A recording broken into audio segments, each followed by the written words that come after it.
अरे बच गया महाभारत का डंका और लड़ने चले बहादुर बंका। सज के कुरुक्षेत्र में, सज के कुरुक्षेत्र में अरे चला है बर्बरी।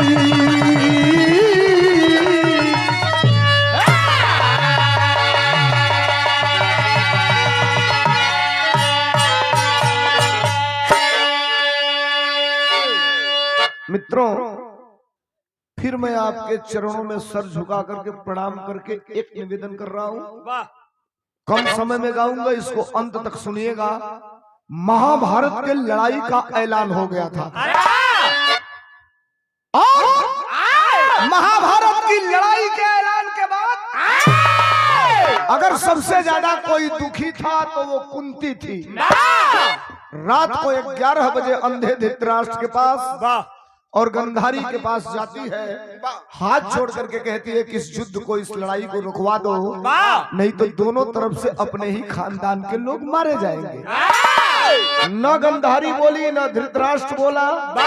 कुंती वापस रोते हुए आ रही थी। एक बात मैं आप लोगों से बताऊं कि महाभारत को रोका भी जा सकता था, महाभारत को टाला भी जा सकता था।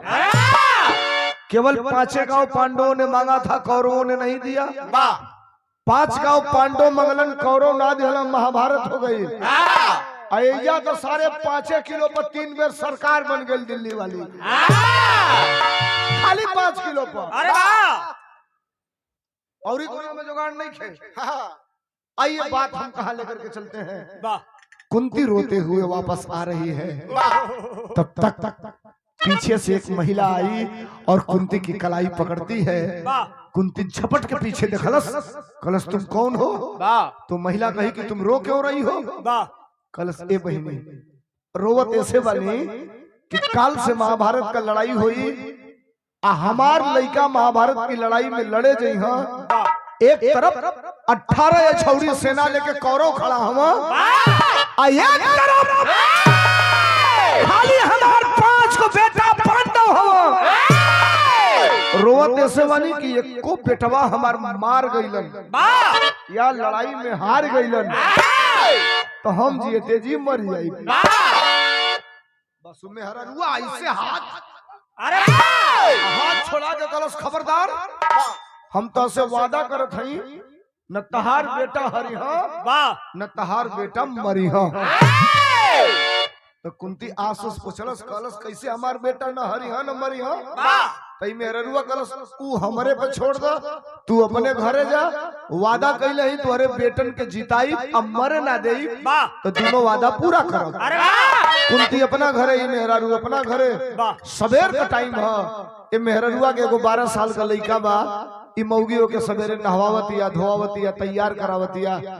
तरज लग गई, पहला तरज ये विवाह का। कौन तरज है मास्टर?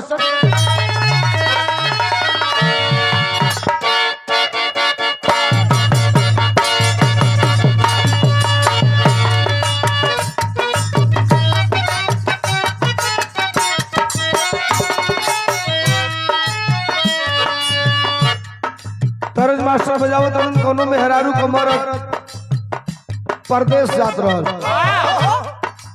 मेहरारू पीछे से कुर्ता खींचलस, मर्दा कलश का हरे तो कलश की मत जा, कलश के ना जाई तो जौन उठवा पर पोटेलू है का कहल जला, लगावल जला ना ठले पे कब तो फेंक देला लाल का कहल जला। अरे लिपस्टिक हो, लिपस्टिक एक बार फंसा दिया ना सो सलेश भाई, कुल मिल के हमके लिपस्टिक के चक्कर में बिरहा के गाजीपुर से आओ तो नहीं तो एक कासिमाबाद बजरिया में पहले एगो हनिया सिटी माल रहा, बंद हो गई बा। अब बारे बार कहीं बिरहा गावे जाए करे तो ई कहला सकी हमनी के तनी बनियान खरीदे के बाद हम बनी ले ला लो, तो ई गई लोग खरीदे तो हम पीछे से चल गए। मैनेजर देखा तो नमस्ते किया, कहा सोलंकी भैया आप भी आ गए? हमने कहा हाँ। कुर्सी निकाला, बैठ गए। अभी बनियान कितना सा लगला हमके रिगावे, कहला सा तू नेताइन खातिर दुगो लिपस्टिक किन काहे निकले। एक बेर कहला सा, 2-3 बेर कहला सा तो हम मार गए। असुरा ना मर्द में कोनो शंका थोड़ा कोनो सा तू लिपस्टिक किन ला तो हम कहनी मैनेजर से कि भैया तारे कंपनी में जो सबसे महंगा लिपस्टिक होके तू बोले आवा पहला बेर तो लिपस्टिक किने भेला वो पातर पातर पेंसिल निकाल के तू को काउंटर पर रखलस बिरहा गा के लेनी हमरो लगे नोटी का गर्मी रहे निकलनी 500 का नोट आ पटक देनी काउंटर पर गाली अपन काट के जोन बचे हमके फेर दो लगल ताके मैनेजरवा कहा तो सोलंकी भाई ना हुआ हम कहली हाँ भाई हुए है तो कहता का देतला मर्दई 500 भीख देतला हमके हम कहने अरे मर्दे तू को पातर पातर पेंसिल ले रही दे ले 500 देनी तो कम बुझाता कहता है दोनों का दाम है 1840 रुपया। अब तो फंस गई निकलवा तो ले रही अब कोनो का रुपया निकाल के दे 1840 बाहरा निकलनी दक्षिण में होके कान धके ऐठनी ढेला इसके फेंकली तनी जिंदगी में फिर सारे कबो हम लिपस्टिक किने ना जाई रात भर चिल्ला के 2-4 हजार बचावो भी हने दू गो लिपस्टिक किनले में 1840 चल जाता तो खाली 500 में चटबा दाम लगाओ पड़ी ओकरा खातिर तेरी चाटो से हमसे मेरा रू मर्दस का रस की मजा कमाए मर्द का रस ना जाए तो काम कैसे चली तो मेहरा रुआ बताउलस का बताउलस का करे जइबा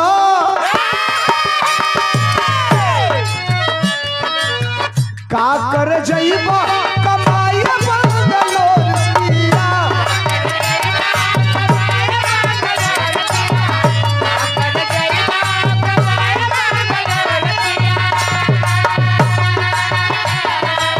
अरे का करे जइबा कमाई बंगलोर सिया खोली ले त घर ही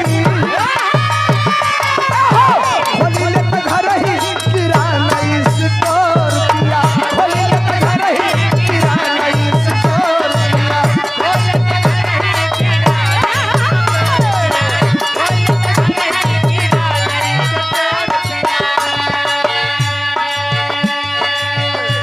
बारह साल का लड़का है जो औरत परवरी कहा लड़े जाए के बाद तो कहलस कुरुक्षेत्र में 1000 अपने लइकवा से कहलस कि तो के लड़े जाए के बाद महाभारत का लड़ाई कहलस कि ठीक बा हम लड़े जाई लड़त के करावर से तो उमाई के भुला गइल कौरव को नौए पांडव को नौए ना मन पड़े अब जब पांडव कहे कि आवे ना दिमाग में ना आई टेक्निकल बात बतावत है देखो गवार मेहरारू अपने लड़का के कैसे समझौलस का समझौलस दूधवा का कर्जा चुकाई दी हमर बेटा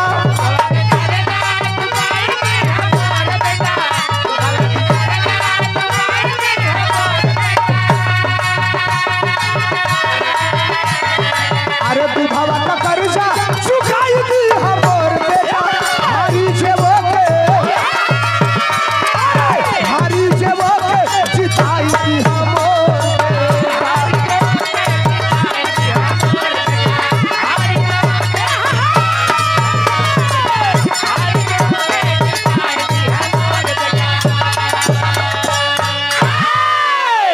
से अपने बेटे से कहा पांडव कहना भूल गई तो ऐसे समझाया अपने बेटे को उमाई गरस के कुरुक्षेत्र में जई खड़ा होके देखी हो लड़ी हो मत आ जवन गोल हारे लगी वही गोल से खड़ा होके तू लड़े लगी हो अब ओकरे कहले के मतलब समझी सबे ओकरा ई बुझाइल कि 18 या 26 सेना कौरव के लगे बा अब 5 भाई खाली पांडव बालन तो 18 या 26 5 भाई पर भारी पड़ी हो 5 को कमजोर पड़ी हो सो तो माई सीधा ना कह के घुमा के कहलस कि जे हारे लगी वही कोर से लड़ी हो बेटा पैर छू के प्रणाम किया धनुष बाण तरकस में रखा पीठ पर लादा कुछ जरूरत के सामान लिया और दौड़ करके कुरुक्षेत्र के तरफ चल दिया ऐसे दौड़ता घुन घुन घुन घुन घुन घुन घुन घुन घुन घुन घुन घुन घुन बाजा था घुन घुन बात बढ़िया हम नहीं बतावल चाहत अब घुन घुना दूर नहीं का बुझा पहले लड़का छोट रहा सा तो छोट लड़कन के माई काकी जा सा हमन का हई तीज का मेला नहान का मेला तो गुरैया लकठा जिलेबी कीन के ले आओ सा, लेकिन लड़कन के डाड़ा खरीद के ले आओ सा। करधन करधन बुझे तो नहीं सके आप लोग ना, डाड़ा आप लोग समझे तो नहीं ना? आप लोग बुझे तो नहीं। आवे वाला नया जनरेशन से नौका लड़कन से पूछल जाए कि डाड़ा के कहल जाला, करधन के कहल जाला, तो बुझिए ना पहिया सा लड़े अंतरा में लिखल गेल कैसे मास्टर?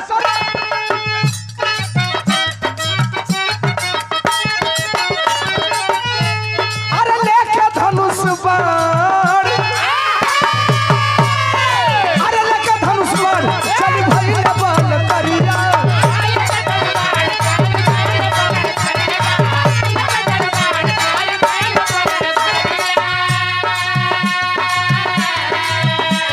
अरे लीलाधारी कृष्ण के तब पड़ली नजरिया।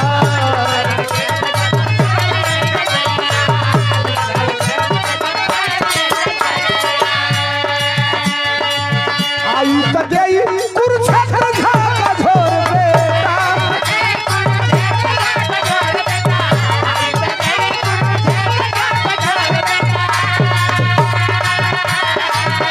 अरे आई त देई कुरुक्षेत्र झाका झोर बेटा। रहिया में पूछे, अरे रहिया में पूछे जात काल कौने मोर बेटा।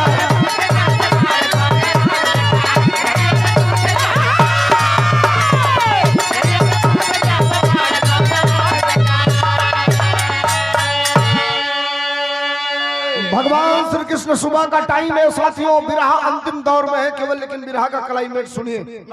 भगवान कन्हैया सवेर का टाइम में बैठ के ध्यान धैले हमन कि काल सवेरे लड़ाई चालू हुई। अगर कौरव के तरफ से बाण जाएगा सुनिएगा तो पांडव के तरफ से कौन रोक सकता है, और पहला बाण अगर पांडव के तरफ से आएगा तो कौरव के तरफ से कौन रोक सकता है। तब तक उनकी नजर पड़ी कि एक नौजवान आ रहा है, अगर आ गया इस कुरुक्षेत्र के अंदर तो उसके पास एक ही बाण ऐसा है कि अगर वो चला देगा तो पूरा महाभारत समाप्त हो जाएगा। अब बस भगवान कन्हैया खड़ा भइला, ब्राह्मण का भेष बनौलन, पांडवन से कहला कि तनी 20 मिनट तुम संभाल लो एजा का मामला, हम बड़ा इमरजेंसी एगो काम में जाते नहीं।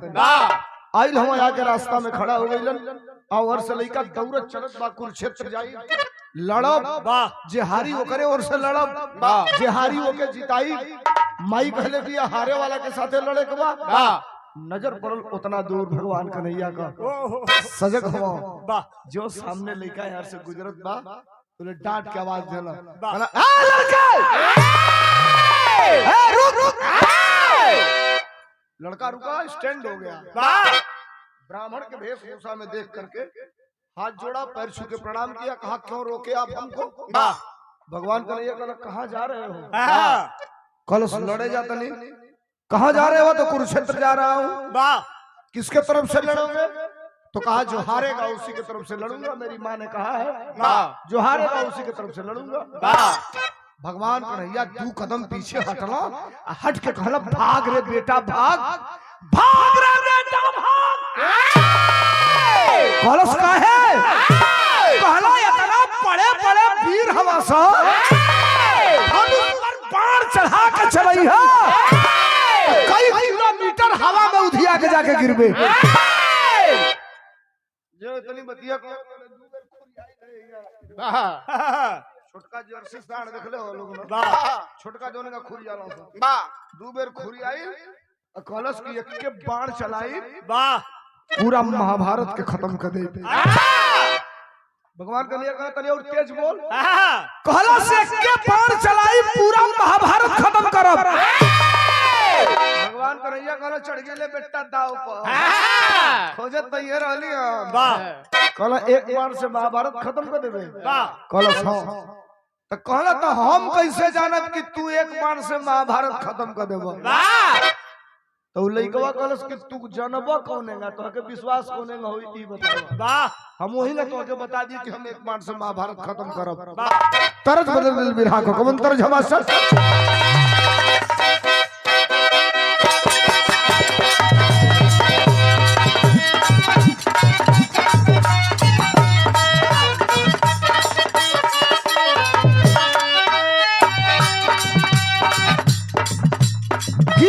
मास्टर बजावत बस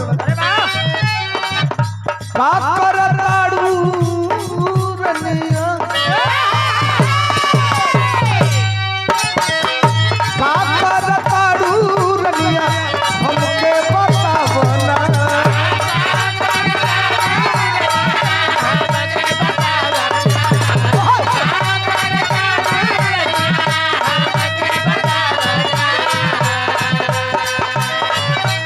अरे रूपवा से बरदातनी रनिया हटावना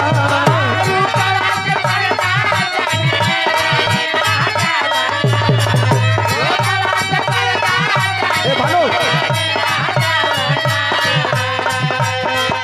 का करताड़ू रनिया हमके बतावना रूपवा से बरदातनी रनिया हटावना तब मेहररुआ कहला माथे पर हम बिदिया लगवनी माथे पर हम बिदिया लगवनी निहंग रूप सवारी पलंगी सरक जाता सदन सरक जाता कमर से स्टोन वाली सारी पलंगी सरक जाता कमर से स्टोन वाली सारी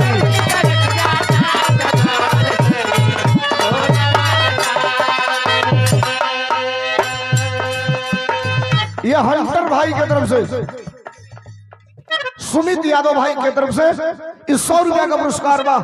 नमस्कार बा, प्रणाम बा, आप सबके नमस्ते प्रणाम। बात पर आ जाइए। बिरहा सीरियस हो गया। भगवान कन्हैया से उस नौजवान ने कहा कि आप कैसे मानोगे कि मैं एक बार से महाभारत खत्म कर दूंगा? प्रमाण क्या देना पड़ेगा? जो ही भगवान कन्हैया ही बतिया सुनल तो ताकत ताकत ताकत ताकत भैया भैया भैया भैया भैया भैया भैया भैया ये सर सर सर सर सर एगो पीपरे का पेड़ रहे, वो पीपरा की पेड़वा के नीचे खड़ा हो गइलन आ खड़ा होके वो लइकवा से को बात कहे लगलन। का कहलन? अरे पीर अगर हवा या पर पीर अगर हवा या पर पीरता देखावना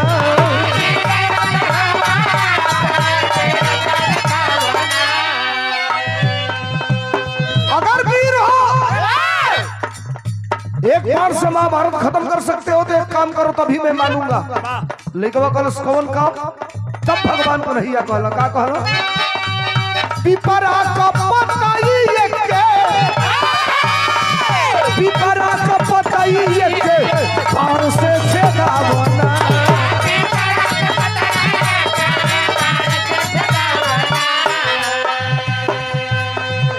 अगर बहादुर हो हई पीपर बा, पीपर का जितना पतई बा पेड़ पर का अगर एक बाण से कुल पतैया छेद देवे तो हम जानब कि ते एक बाण से महाभारत खत्म कर देवे। लइकवा हंसल कल बस भगवान को नहीं करे तो कहीं बॉस लगाता बस निकलस तरकस से बाण चढ़ाई के धनुष पर आंख बंद करके मंत्र पढ़े लागल और जो अखियां बंद करके मंतरिया पढ़ा था तो भगवान का नहीं एगो पीपरा का पतैया तूर के नीचवा गिरा के अपने लतवा से दबा लिया। यार अखियां खोलने के बाद लइकवा का कहे मास्टर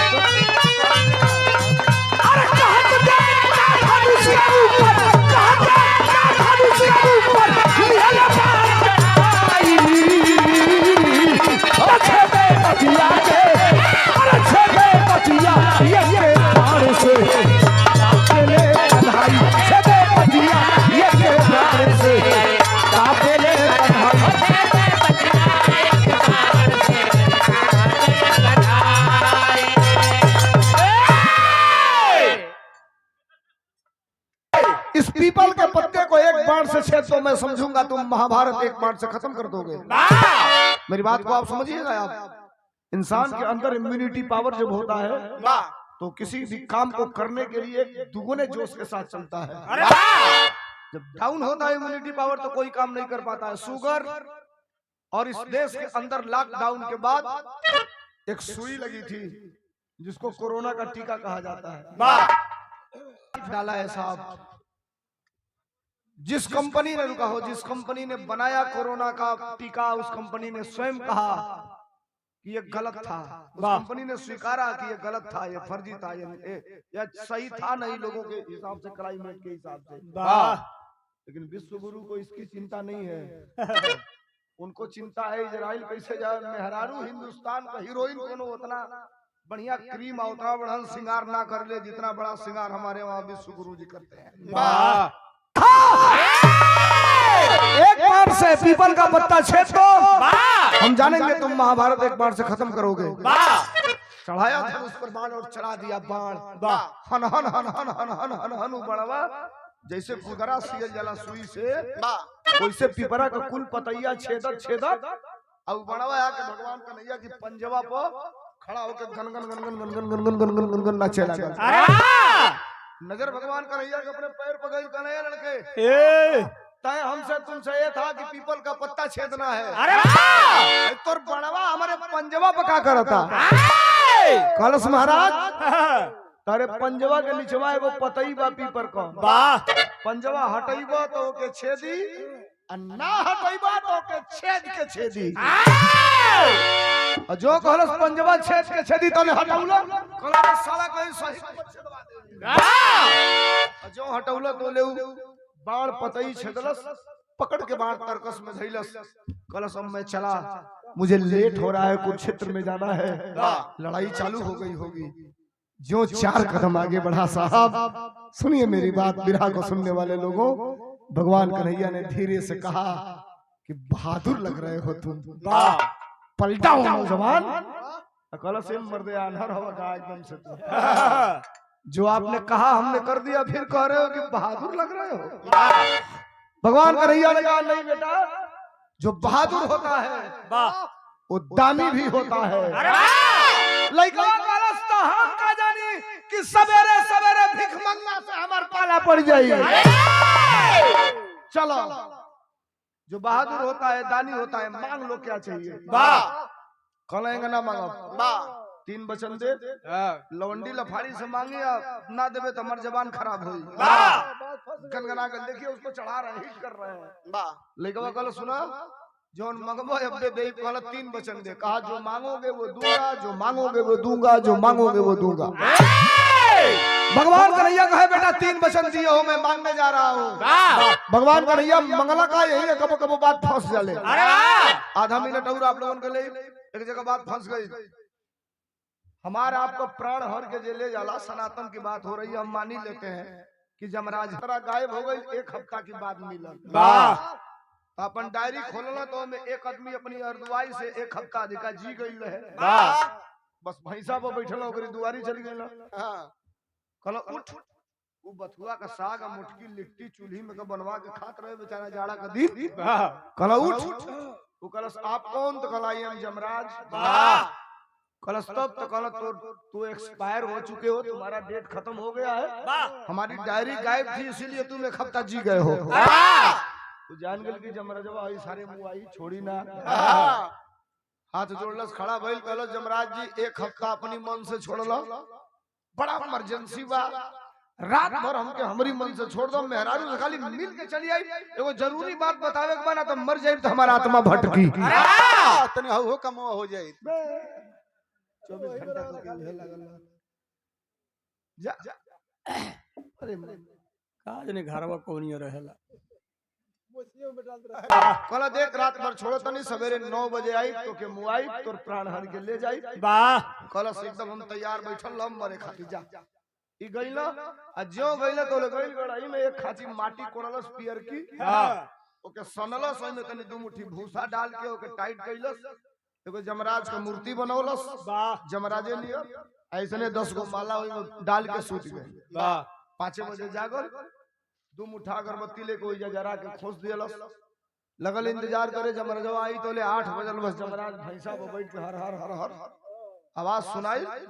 जो आवाज सुनाई तो ले वो घंटी लियलस, अगरबत्ती 2 गो धरा के जो जमराज दुआरी पर रुका था तो ले लगल एगो मंत्र बाँचे, खाली एक के मंत्र बाँचे, ओम जमराजाय नमः, ओम जमराजाय नमः। जमराज उतरला भैंसा से, कहना साला धरती पर देवी देवता के बाद पहली बार मेरा पूजा करने वाला कोई भक्त मिला है। आज तक जमराज का कोई पुजारी नहीं मिला था, ये प्रथम भक्त हमारा है। लेकिन छोड़ब ना मुआई। कहना देखो मैं बहुत प्रसन्न हूँ, लेकिन तुमको मरना है बेटा। ब्रह्मा ने लिख दिया है तेरा 9 बजे तक डेट है, उसके बाद खत्म हो जाओगे तुम। कहला सुनवावा चाहे जियावा, ओम जमुराजाय नमः। कहला ई तो और तेज पूजा करे लगल हमार। बढ़िया लगल भक्त बा। पट के तुम ही हो माता पिता, तुम ही हो। ओम जमुराजाय नमः।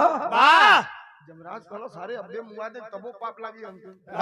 कहला देख तोरे भक्ति से प्रसन्न बानी, कुछ मांगे के बात मांग ले। मौत छोड़ के प्राण छोड़ के जवन मांगबे सब से नहीं, अपनी खानदान खातिर जवन मांगे के बाद मांग ले, लेकिन तोके मुंह एक बार जरूर। कहला हमके एगो वरदान ना चाहिए, 3 गो चाहिए। कहला चल 3 गो दे। कहला की ना हम वरदान मांगत जाई और पूरा हो जा। इतना पूजा कैले रहे कि कहला चल मांगत जाइबे पूरा हो जाए, लेकिन प्राण ना मिली। कहला प्राण चाहबो ना करी। कहला यो मस्त जो मांगोगे वो पूरा होता जाएगा। जो कहला जो मांगोगे पूरा होता जाएगा। तौले उठल आज जो मूर्तियां जमराज का बना के अगरबत्ती खोस के माला पहिरा के पूजा करत रहे। उठल और उठ के वही जमराज की मूर्ति के मतलब 12-14 लाख खचा। जमराजवा कहला साला ई तो डबल रोल हो गया इसमें। कली भक्त मिल गया। अब पहले तो पूजा कर दो सारे मार देलस, 5-7 लाख मूर्ति तूर देलस। अब जमराज के खतरा का आशंका, वचन तो दे देले ना, कहला मांग लो जल्दी मांगो, हमारे पास टाइम नहीं है, तुमको मारेंगे साले। कहला हम मरे के तैयारे बानी। कहला तो मांग। कहला पहला वरदान हम गई बा का भैया, पहला वरदान हम गई दा कि जो ने भैंसवा पर बैठ के आइल वाला ओकर सिंघिया जो नहीं दोनों और बाऊ दोनों सिंघिया एके में सट जा। ई कहले वाला जो मांगा जी पे पूरा हो जाई। जो कहलस के भैंसा का सिंह दोनों एके में सट जा, तो ले भैंसा का सिंह ए ऐसे मुड़ लेके सट गए। जमराज लगे मिलाने कहे साला ही लग रहा है मरवाएगा का सिंह से हमके सारे ही देखो नहीं तो गड़बड़ा गई, तो देख फंस गए, नहीं तो काम पड़ गया। 2 मिनट जमराज सोचना विचारना, कहला चलो जो होई देखल जाई। कहला तू सरका मांग, जो तू सरका कहला तो ले लगल हां से। कहला मांग, टाइम नहीं है, 9 बजे तुमको मारना है। कहला सबे 18 मिनट बचल बना। कहला मांग जल्दी। कहला भैया हमके तू सरका वरदान नहीं दा कि तू उड़ के जाके वही सिंघे पे बैठ जा। अभी कहलो ना जो मांगा जी वो पूरा हो जाई। बस जमराज उड़लो जाके सिंह सारे चोख दोनों एकदम चोख हैंगे भइले भाला नहीं है। आ तो ले जाके वही पे बैठला उ सारे टी पॉइंट पे एकदम मेन होलवे को सिंह पड़ती है। अब भैंसा की मूड़ी पर जब भोजन पड़ल, और लगा रंगा झपिलाल आ 2 बेर रंगा झपिलाल तो सिंह 2 फुट 2 इंची अंदर, जमराज 2 इंची भीतर। अब वही में टंगा गइल। अब तनी भैंसवा के तनी अड़बड़ बुझा तो ले ढंग से झपिला के 2 बेर रंगा क के तो ले पहले तो पतरकी गइल है, तो ले तनी आधा गइल मोटकी, तो ले आई के जमराज वही पर। अब वही में का खतला मैं कर कला लगना हौस से तू हंसबा तारो में जाई था। आई सारे हो गए गायब हो जैसे जमराज को तला रे तीसर का मान सारे कहां गेले रे। आइल 2 मिनट की बात करस काजी गाल चल बा। जी मत कर, तीसर का जल्दी मान सारे तीसर का जल्दी। ना तो पसीना छूटल बा। कलस भैया हमके तीसरा में कुछ चाहिए ना, आप तो जान ही रहे हैं 3 ही वचन लेना है, 2 दे ले लिया हूँ। हमके तीसरा वरदान नहीं दो कि फिर दोनों सिंघिया जहाँ जा रहा लिया वही जा तौले तो उनको बहुत सिरे में फाटी गई हुई।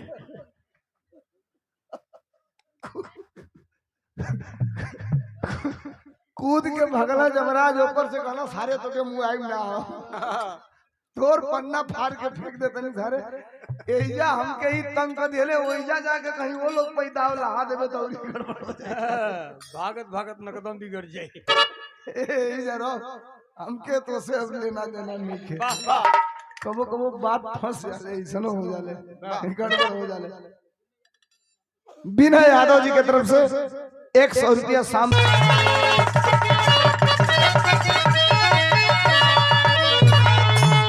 बिरताई बिरताई जिसकी धोखे में फंसी अरे जंग के पल बेदी पर मांगे शीश कन्हाई जंग के पल बेदी पर मांगे शीश कन्हाई बिरताई जिसकी धोखे में फंसी। भगवान कन्हैया ने कहा 3 वचन दिए हो बिरहा को सुनने वाले मित्रों सुनना 3 वचन दे चुके हो और मैं मांग रहा हूं। लड़के ने कहा मांगो। भगवान कन्हैया ने कहा कि अपना कटार निकालो और अपने हाथ से अपना गर्दन काट कर हम हाथ अपना फैलाए हैं मेरे हथेली पर अपना गर्दन काट के अपनी मूड़ी रख दो। एक जानी घर में तो रहना जो इतनी बात को उस नौजवान बर्बरीक ने सुना निकल तरकस से बाढ़ आए अपने धनुष पर चढ़ावे लगल। भगवान कन्हैया कहना रही का हो गई बस भगवान कन्हैया पीछे घुस के लगना भैया भैया पीछे घुस के लगना और लइकवा बड़वा लेके आगे चले लगल। विरह का अंतिम तरज हो कौन तरज है मास्टर?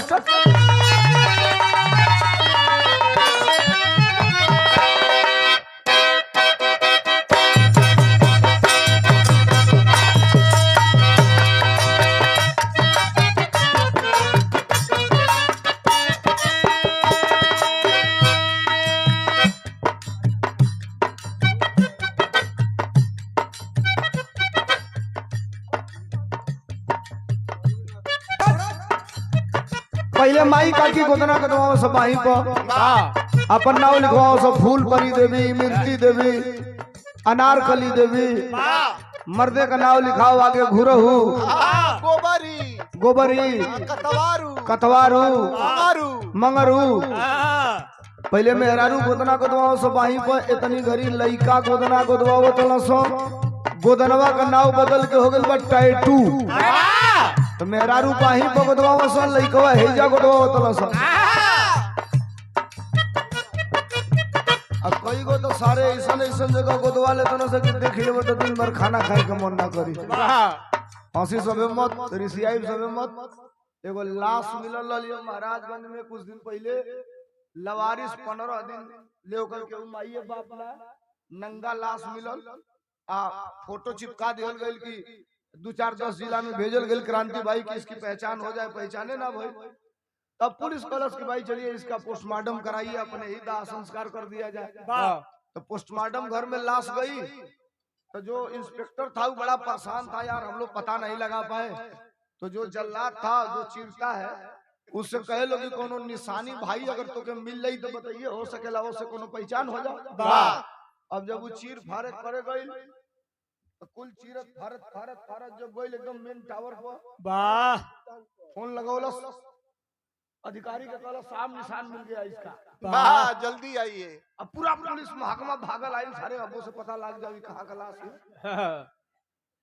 पुलिस वाले पूछे क्या क्या क्या निशान मिला तो बोला इसका नाम पता चल गया।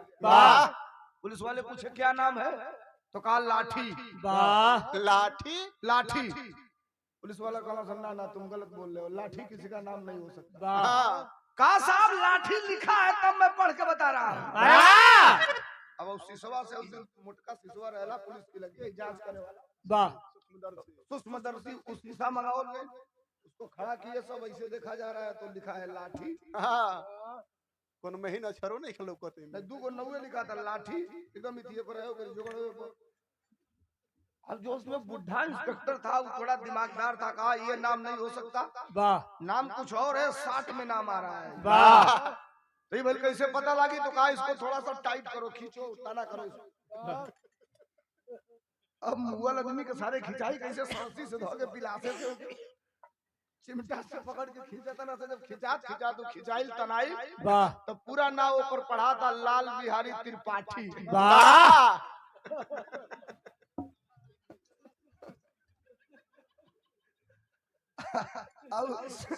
सिकुड़ल रहे तो एगो अगवा के नहुआ एगो पिछवा के नहुआ खाली लाठी वाह खाली लाठी लोग के बीच वाले सारे दबा गए एकदम चमड़ा में टाइट के ना था असली ना भाई कबो कबो कबो ऐसनो बात फंस जाला वाह मेहरारू गोदना गोदतिया पूछलस कुछ लिखाई तो कलस के लिखाई का बतौलस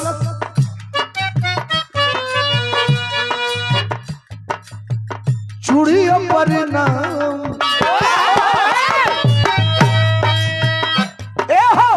चूड़ियों पर नाम हमरा सड़ियों पर नाम बा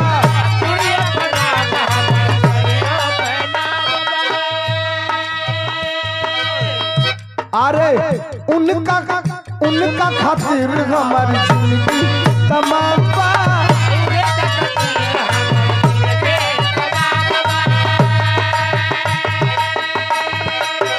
चूड़ियों पर नाम हमरा सड़ियों पर नाम बा उनका खातिर हमारी जिंदगी तमाम बा सरधा पूरा तबरे बनावा के सरधा पूरा तबरे बनावा के गोदा गोदा खाली भाई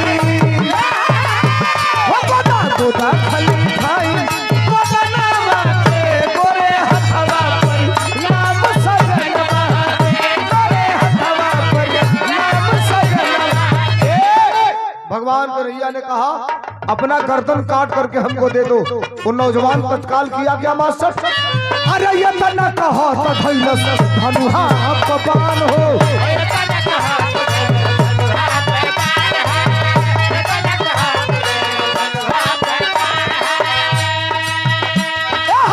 कारण बता बना कलैले पहचान हो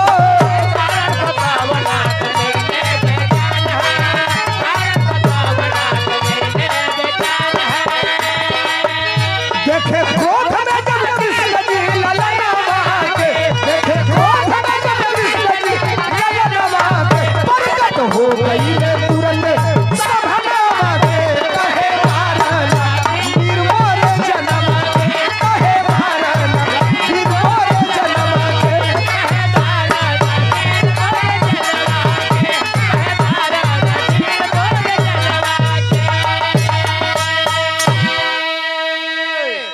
भगवान कन्हैया ने कहा अपना गर्दन काट कर हमारे हाथ पर दे दो, तुमने वचन दिया है।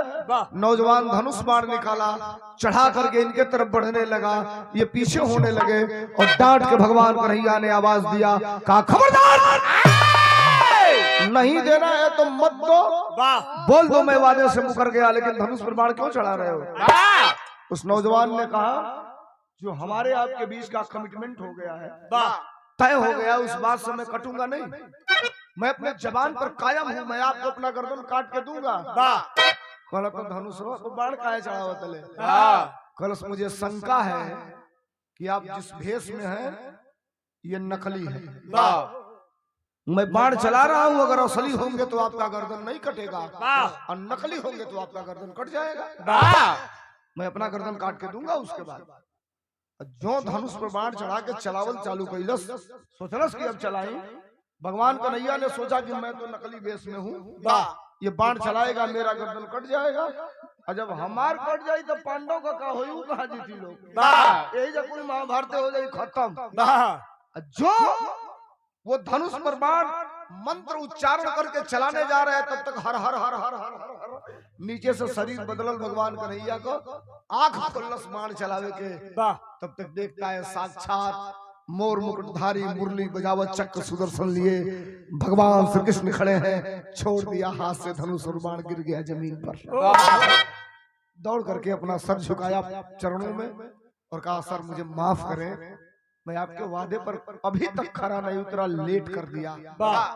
भगवान कृष्ण को कहने का मौका ही नहीं मिला, निकाला कटार अपने कमर से और अपने गर्दन पर सटाया, पकड़ा अपना झोटा और कहा साहब अपना वादा पूरा करने जा रहा हूँ, गर्दन काट के देने जा रहा हूँ, लेकिन एक सवाल हमारा आपसे, अन्यथा मत लीजिएगा। भगवान कन्हैया ने कहा बोलो।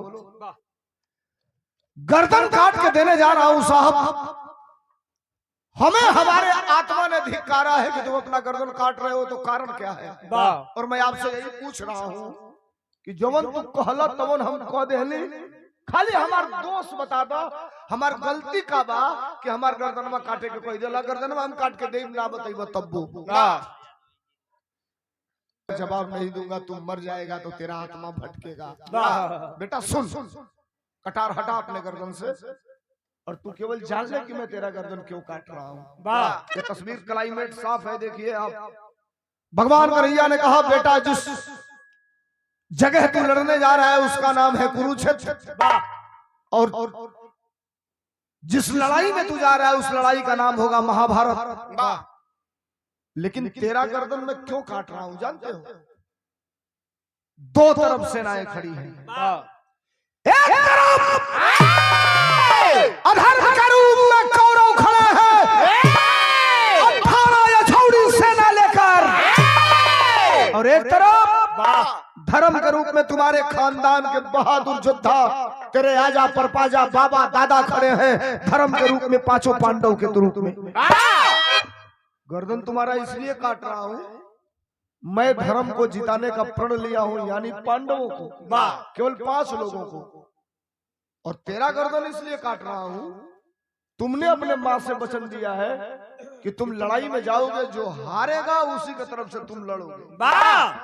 हम हराई कौरव के, जिताई पांडव के, और जब कौरव हारे लगी हो तो ते कौरव के तरफ से खड़ा होकर लड़बे, और तोरे लगे एक गो ऐसन बाण बाकी चला देवे अंडो पांडव सहित हमरो हो जाई सर्वनाश, कुल महाभारत हो जाई खत्म। तो धर्म को जिताने के लिए, तेरे खानदान के लोगों को विजेता बनाने के लिए, अधर्म को हराने के लिए तेरा गर्दन काटना जरूरी है। काट, ठीक।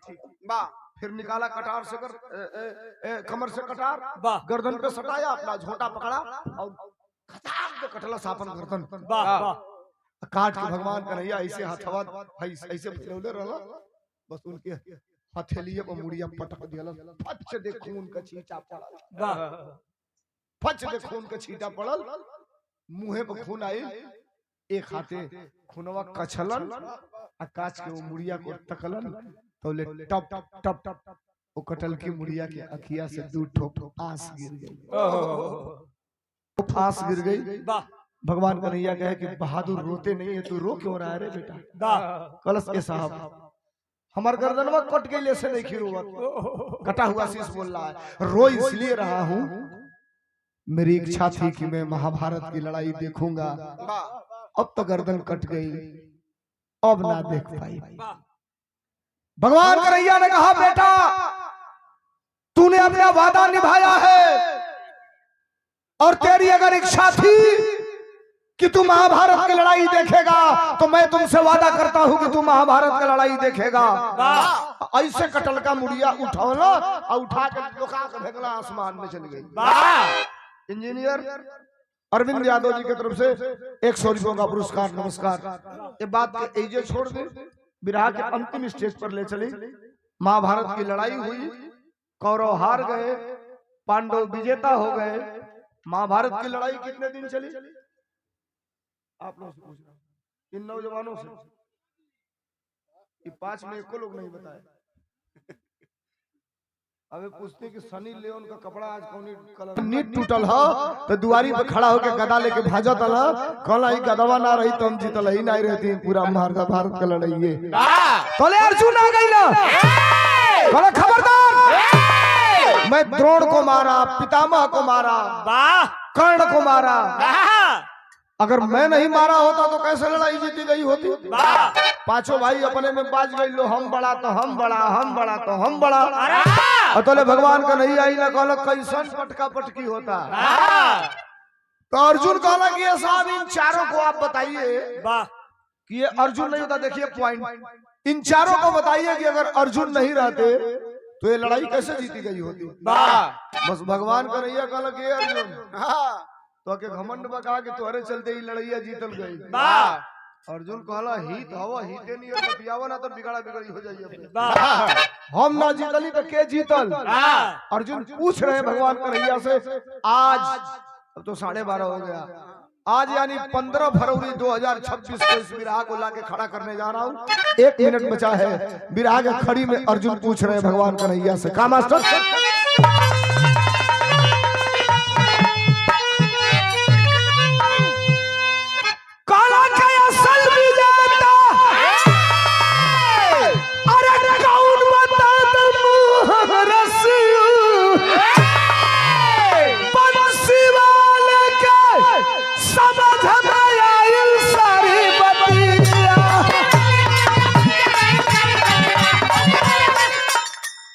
असल विजेता कौन बता दो? मोहन रसिया बंसी वाले के समझ में आई सारी बतिया। अर्जुन ने कहा बताओ अगर मैं नहीं लड़ा तो लड़ाई कौन जीता? भगवान कन्हैया ने कहा मैं बताऊंगा यहाँ तो तुम गलत मानोगे। का कहलो मास्टर? एक कर गवाही दे तुहरा खानदान हो, लड़के बर्बरी लग गए भगवान हो।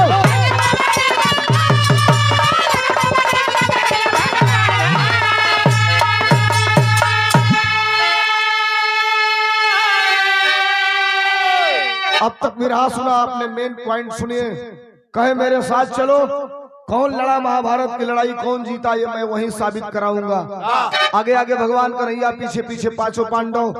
आगे फिर वही कुरुक्षेत्र में खूनमा अबे रेंगता, अबे झुराइल नहीं के, अबे 8-10 दिन भइले लड़ैया भइले। आज भी जाइएगा कुरुक्षेत्र, हरियाणा में पड़ता है। वहाँ की मिट्टी आज भी लाल है और मिट्टी से आज भी खून की बदबू आती है। सुनिए, कुरुक्षेत्र की मिट्टी आज भी लाल मिलेगी आपको। लेके आई लवन, पैरवा पड़ा था, फच फच खून का छींटा पड़ा था। भगवान कन्हैया से अर्जुन कहला ये मर्दे यही जल लड़ौला, फिर यही जल लिया के चली अइला। कहला रुकिए, हाथ ऐसे किए, आसमान से बरबरी कमुड़िया आके भगवान कन्हैया की हथेलिया पर गिर गई। अर्जुन कहला ई के हो? तो कहला ई तोरे खानदान का लइका हो। अर्जुन गरम हो गए, कहला एकर मुड़ी कैसे कटल? भगवान कन्हैया कहला गरम मत होखा, शुक्र मनावा एकर मुड़िया कट गई तो तहार मुड़िया कटले से बच गई। कहला तब? कहला यही से पूछा ही बताई के जीतल? कहला ये मुड़ी कट्टा बताई। कहला हाँ हो। कहला ए लड़के बोल, महाभारत की लड़ाई कौन जीता? हमने 1000 1 लाख लोगों का गर्दन काटा, केकर मुड़ी काटत हमके देखले ना बोलल। कहला कैसे बोली? कहला पूछ। अर्जुन कहा अरे बोल ले, हमके देखले के मारत। मुड़िया धीरे से बोलल, कहला तू रहला का महाभारत की लड़ाइया में? अभी बिगड़ के फायर निकलना धनुष, कहला मारब सारे का खोपड़ी उड़िया के गनगना के दूर जाके गिरी। भगवान कन्हैया कहला चलैया मत भुला के, जो चलौला खपड़िया उड़ी मार के तार खोपड़िया खरबूजा नियर फोड़ दे। प्यार से पूछो। खड़ा होकर के अर्जुन कहे कि अच्छा बताओ, ईमानदारी से बताओ, महाभारत की लड़ाई जीता कौन? मैं नहीं जीता। तो कटा हुआ शीश कहा कि 18 दिन की पूरी जो घटना घटी है वो मेरे आंखों में रिकॉर्ड है। हमसे पूछ रहे हो कि महाभारत की लड़ाई कौन जीता, तो मैं बता रहा हूँ, सुनो। वो कटल का मुड़िया बताओ लसका, की कोई नहीं मारा किसी को रन बीचे, अरे सगरी महाभारत है कन्हैया हुआ जीत।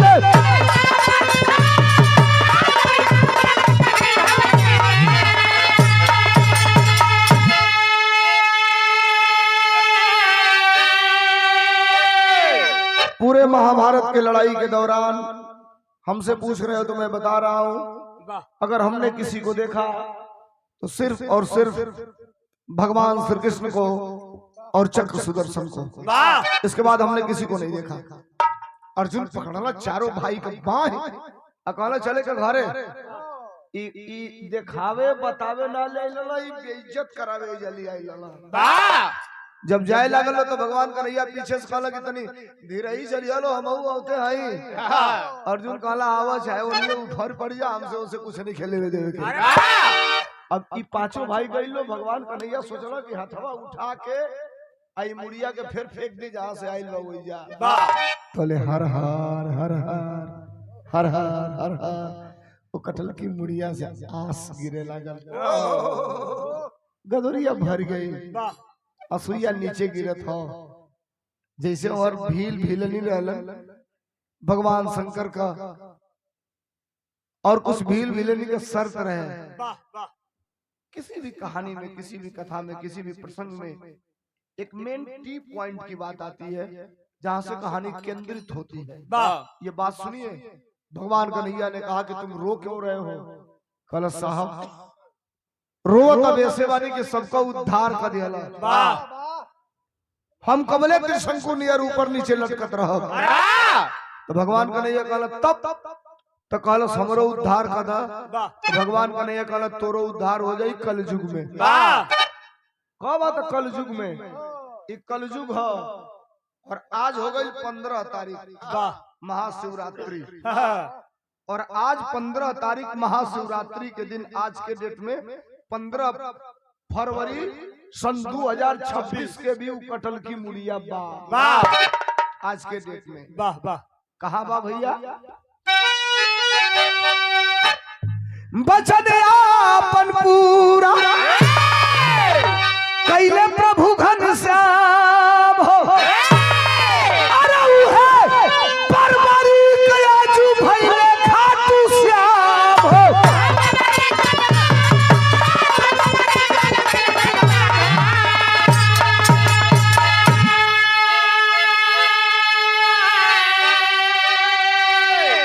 राजस्थान में एक जगह है जिसका नाम है सालासर।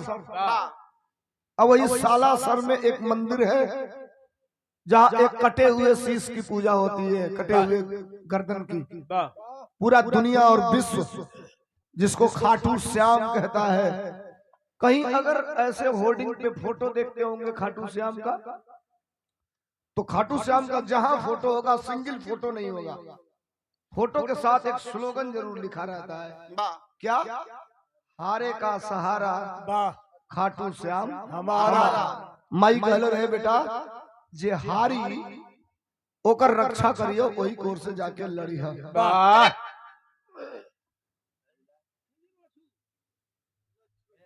हमार खत्म भइल अंतिम लाइन के बाद कैसे मास्टर?